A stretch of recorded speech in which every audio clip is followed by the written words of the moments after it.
Hi friends, welcome to Lasya fact channel. నేను మీ Lasya. Friends, middle east మళ్ళీ బగ్గుమంది. మరో యుద్ధం మొదలైంది. ఇరాన్ పై ఇజ్రాయెల్ వైమానిక దాడులకు పాల్పడింది. అటాక్ చేస్తామని చెప్పి మరీ చేసిన దాడుల్లో ఇరాన్ తీవ్రంగా నష్టపోయింది. ఇరాన్లోని అణుస్థావరాలే లక్ష్యంగా ఇజ్రాయెల్ చేస్తున్న తీవ్రమైన దాడుల్లో టాప్ కమాండర్లు, ఉన్నతాధికారులు, శాస్త్రవేత్తలు మరణించారు. అయితే దాడులు చేయొద్దని అమెరికా వారించినా ఇజ్రాయెల్ పెడచెవిన పెట్టి ఆపరేషన్ రైజింగ్ లయన్ అనే పేరుతో ఇరాన్ గుండె మీద కొట్టామని, ఇజ్రాయెల్ మనుగడకు ముప్పుగా మారిన ఇరాన్ను తిప్పికొట్టడానికి లక్ష్యంగా చేసుకున్న సైనిక చర్య అని, ముప్పును తొలగించడానికి చేపట్టిన ఆపరేషన్ ఎన్ని రోజులు కావాలో అన్ని రోజులు కొనసాగుతుందని ఇజ్రాయెల్ ప్రధాని నేతన్యాహు ప్రకటించాడు. అయితే ఇజ్రాయెల్ చేసిన దాడుల్లో Iran military chief Mohammad Bagheri మరణించారని తెలుస్తుంది. అలాగే ఐఆర్జీసీ చీఫ్ హుస్సేన్ సలోమీతో పాటు మరికొందరు సీనియర్ అధికారులు ప్రాణాలు కోల్పోయారు. అలాగే పలువురు అణుశాస్త్రవేత్తలు కూడా మరణించినట్లు ప్రచారం జరుగుతుంది. ఇజ్రాయెల్ దాడుల్లో ఇరాన్లోని నతాంజ్ అణుశుద్ధి కేంద్రం ధ్వంసమైంది అనే అంశాన్ని ఐఏఈఏ చీఫ్ గ్రోసీ ఎక్స్ వేదికగా ట్వీట్ చేశారు. రేడియేషన్ లీకేజీ ఏమైనా ఉందా అన్న కోణంలో కూడా పరిశీలించినట్లు తెలిపారు.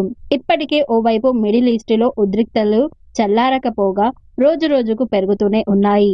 ఈ క్రమంలోనే మరోసారి ఇరాన్ పై తీవ్ర స్థాయిలో దాడులకు దిగింది ఇజ్రాయెల్. అత్యవసర పరిస్థితి ప్రకటించి మరీ అటాక్స్ కు దిగింది. వందల సంఖ్యలో క్షిపణులను ఇరాన్ పై ప్రయోగించింది. దీంతో ఇరాన్ అప్రమత్తమయ్యేలోగానే జరగాల్సిన నష్టం జరిగింది. ఇప్పటికే ఇరాన్ పై ఏ క్షణమైన దాడులు జరగవచ్చని అమెరికా అధ్యక్షుడు డొనాల్డ్ ట్రంప్ వెల్లడించాడు. ఇలా అనౌన్స్ చేసి కొన్ని గంటలు గడవక ముందే అటాక్స్ జరిగాయి. అయితే టెక్నాలజీకి, యుద్ధ నైపుణ్యాలకు ఇజ్రాయెల్ పెట్టింది పేరు. పైగా తమను కవ్విస్తే దాడులు తప్పవని ఇజ్రాయెల్ ఇప్పటికే ప్రకటించింది. పైగా ఇటీవలే అమెరికాతో ఇరాన్ పలు ఒప్పందాలు చేసుకుంది. వీటిపై తీవ్ర ఆగ్రహంతో ఉన్నారు ఇజ్రాయెల్ ప్రధాని నేతన్యాహు. ఇలాంటి సమయంలోనే ఇరాన్ అణు సంబంధ కార్యక్రమాలకు వ్యతిరేకంగా తీర్మానం చేసింది ఐఏఈఏ. అణు సంబంధమైన కార్యక్రమాల విషయంలో నిబంధనలను ఇరాన్ అతిక్రమిస్తుందని వియన్నాలో జరిగిన ఐఏఈఏ ఏజెన్సీ బోర్డు సమావేశంలో ఏకగ్రీవంగా తీర్మానించడం ప్రాధాన్యం సంతరించుకుంది. ఇప్పటికే రష్యా, ఉక్రెయిన్, ఇజ్రాయెల్, పాలస్తీనా యుద్ధాలు కొనసాగుతుండగా ఇప్పుడు ఇరాన్ ఇజ్రాయెల్ మొదలవడం మిడిల్ ఈస్టును మరింత భయంకరంగా మార్చబోతుందన్న భయాలు మొదలయ్యాయి.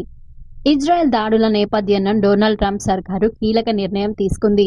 మిడిల్ ఈస్ట్ దేశాల్లో ఉన్న తమ సైనికులను, ఇతర సిబ్బందిని తగ్గించుకోవాలని నిర్ణయించుకుంది.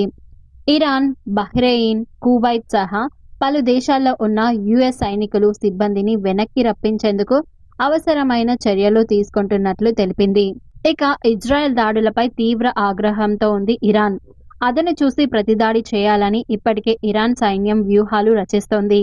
ఇదే సమయంలో ఇజ్రాయెల్ ప్రధాని నేతన్యాహును ఉద్దేశిస్తూ పోస్టులు పెడుతోంది. యుద్ధానికి ఆహ్వానించేవాడు నిరంకుశుడని, ఆ నిరంకుశుడి ఎప్పుడు ఓడిపోతాడని ట్విట్టర్లో రాసుకొచ్చింది. మరోవైపు ఇరాన్పై ఏ క్షణమైనా దాడులు జరిగే అవకాశం ఉందంటూ హెచ్చరించింది అగ్రరాజ్యం అమెరికా. మరి చూద్దాం ఈ యుద్ధం ఇంకా ఎంతవరకు దారి తీస్తుందో. ఈ యుద్ధంపై మీరేమనుకుంటున్నారో కామెంట్ బాక్స్ లో కామెంట్ చేయండి. అలాగే ఈ వీడియో నచ్చితే లైక్ చేసి, షేర్ చేసి, సబ్స్క్రైబ్ చేసుకొని నాకు సపోర్ట్ చేయండి. Thank you.